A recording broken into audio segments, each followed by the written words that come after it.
Под паролата Алтернативно не убивате иницијативата Движење за чист воздух, но и граѓански организации го реализираа протестот пред Скопската цементарница, но и го блокираа влезот на компанијата со црвена лента. Не е проблемот само во петролкоксот, во мазутот и во другите горива кои што загадуваат. Најголема проблем е во корупцијата.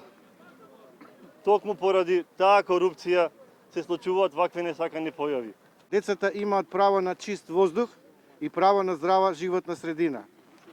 Аерозагадувањето е една од главните фактори за смртноста на децата. Со овој протест и блокадата на цементарница, активистите велат дека сакаат да покажат отпор кон молкот и бизнисот на штетата на здравјето на сите.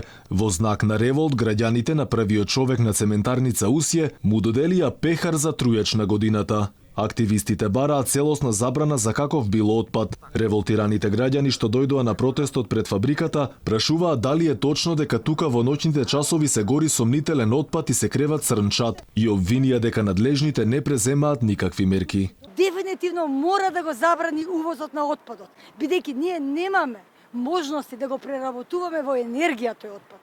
Од цементарница Усје пак велат дека сите мерења на емисиите докажуваат дека Усје не е причинител на зголеменото загадување во Скопје. Цементарница Усје не е причинител за загаденоста на воздухот во Скопје. Ние сме. Не е причинител.